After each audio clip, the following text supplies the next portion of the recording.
government is saying that there are no rights to the university clarified.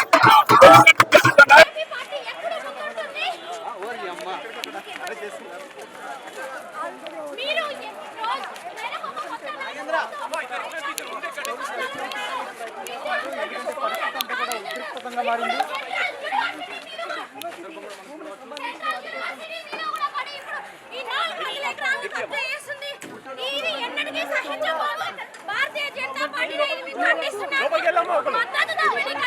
BJP ఎమ్మెల్యేలు కూడా ఎక్కడికక్కడ arrest చేసి వాళ్ళని నిర్బంధించి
ప్రస్తుతం చూస్తున్నట్టయితే తెలంగాణలో మనకి హెచ్సియు వద్ద అయితే ఉధృత వాతావరణం అయితే కనిపిస్తుంది. ఇక్కడ మీరు చూస్తున్నారు కదా, అయితే ఇక్కడ మనకి యూనివర్సిటీలో మునుపెన్నడూ చూడని విధంగా ఇక్కడైతే ఉధృత అయితే నెలకొందనమాట. ఎందుకు అనే విషయానికి వస్తే, మునుపులో మనకు చూసుకున్నట్టయితే 2500 ఎకరాల వరకు ఉండే ఈ భూమి ఎందుకు సడన్ గా ఇంచించు తగ్గుతుంది అనే విషయం పైన ప్రతి ఒక్కరికి సందేహాలు ఉన్నాయి. అదే కాకుండా ఇక్కడ మనకి సీఎం రేవంత్ రెడ్డి ఫుట్బాల్ ఆడడం కోసం వచ్చి కన్ను హెచ్సియు మీద పడింది అని చెప్పి విద్యార్థులు ఇక్కడ ఆవేదన పడుతున్నారు అనమాట. ప్రస్తుతం ఎన్నో జాగాలు ఉన్నాయి మన తెలంగాణలో, కానీ ఎందుకు హెచ్సియునే అనుకుంటున్నారు?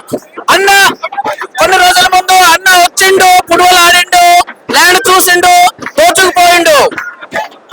అన్నది చాలా రోజుల నుండి కన్ను పడింది. వచ్చాడు వాళ్ళ స్టూడెంట్ వింగ్ వచ్చింది, ఇన్వైట్ చేశాడు రేవంత్ రెడ్డిని. ఇన్వైట్ చేశాక వచ్చాడు రేవంత్ రెడ్డి, విజిట్ చేశాడు, ల్యాండ్ చూసాడు, దోచుకుపోయిండు.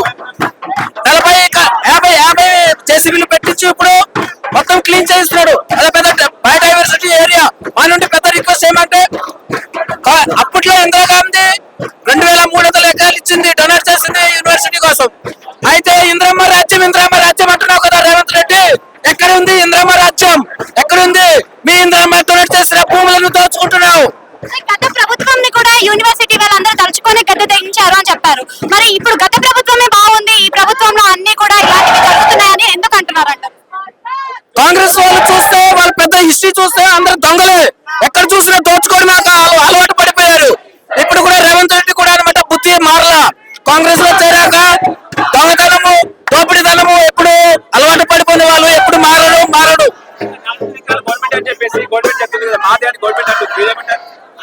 ఇందిరమ్మ ఎప్పుడు డొనేట్ చేసింది 2300 ఎకరాలు. అవి క్యాంపస్ కోసం, అవి మావి బావి.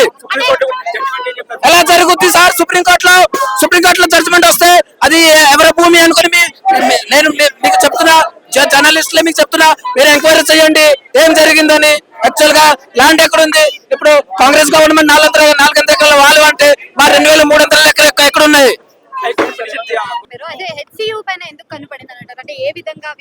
హెచ్సియు అనేది ఒక బంగారం. హెచ్సియులో ఉన్న అర్బన్ ఫారెస్ట్ చాలా హైదరాబాద్ కి ఒక చాలా మంచి ఆపర్చునిటీ. హెచ్సియులో చాలా జీవన రాశులు, flora and fauna is very huge, very very popular. It's about flora and fauna we are fighting and we need our lands. ఇప్పుడు మీరు సుప్రీం కోర్టులో కూడా పిటిషన్ ఏదైతే ఉందో అది కొట్టివేయడం జరిగింది. అండ్ సుప్రీం కోర్ట్ ఇచ్చిన జడ్జిమెంట్ ప్రకారమే 400 ఎకరాల పైన వరకు ఫుల్ రైట్స్ ఉన్నాయి గవర్నమెంట్ అని చెప్పి రేవంత్ రెడ్డి చెప్తున్నారు. మరి దానిపైన మీ అభిప్రాయం ఏంటి అసలు? ఇప్పుడు రేవంత్ రెడ్డి ఏదైతే చెప్తున్నాడో అది పచ్చి అబద్ధం. మా ల్యాండ్ మాది, 400 ఎకరాలు అనేది చిన్న ఏదో గుంట భూమి అట్లా కాదు.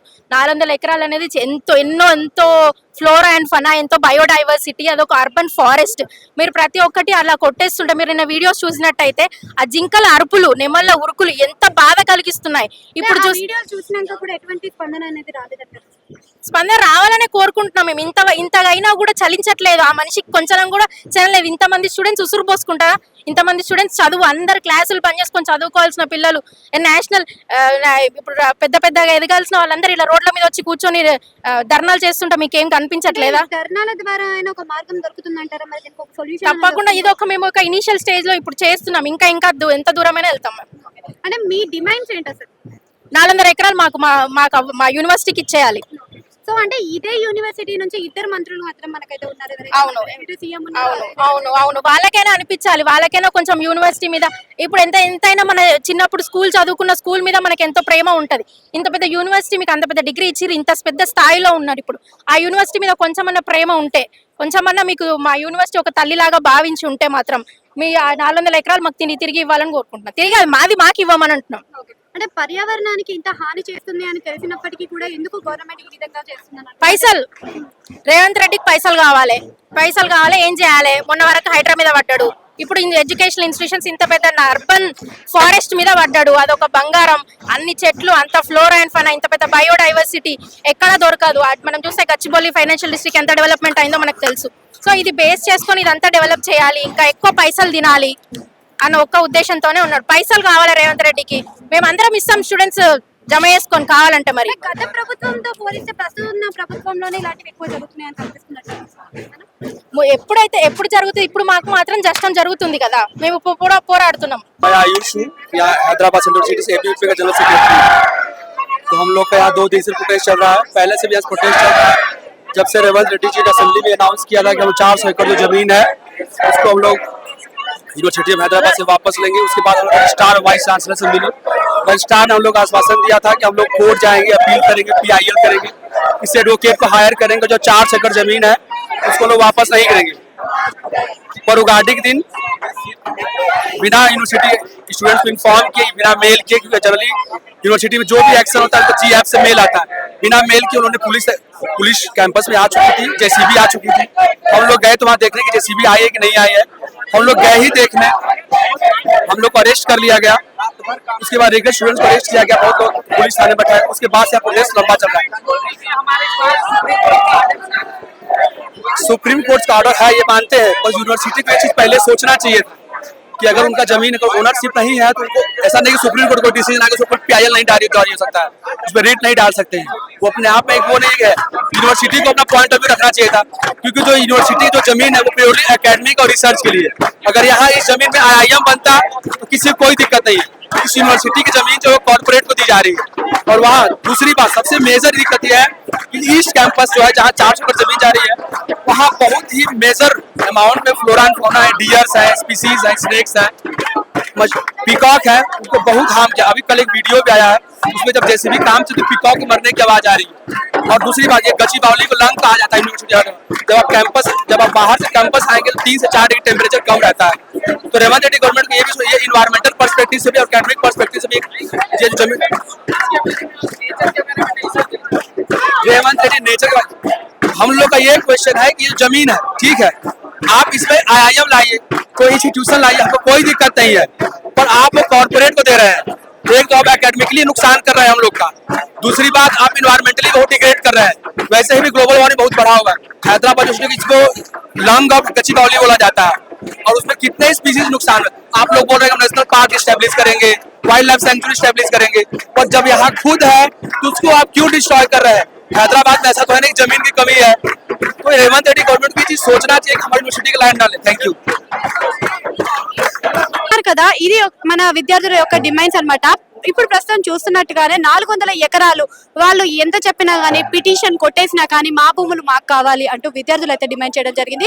అది ఒకటే కాకుండా ఏదైతే మనకి పర్యావరణంలో చూస్తున్న జింకల అరుపులు కానీ దాంతో పాటుగా నెమలి ఏడుపులు కానీ ఇంత వీడియోలు పంపించినా కూడా కొంచెం కూడా కరగని ప్రభుత్వం మన ప్రభుత్వం అయితే ఉంది. అంతేకాకుండా ఇదే యూనివర్సిటీ నుంచి ఇద్దరు మంత్రులు ఉండగా కూడా వారి నుంచి కూడా ఎటువంటి స్పందన అయితే రాలేదు. అదే కాకుండా ఇది న్యాయం జరిగేంత వరకు కూడా మేము పోరాటం చేస్తామని విద్యార్థులు అయితే వినిపిస్తున్నారు. ఇదే విధంగా చూసుకున్నట్టయితే ఇది చాలా రోజుల వరకు కొనసాగే విధంగా కనిపిస్తుంది.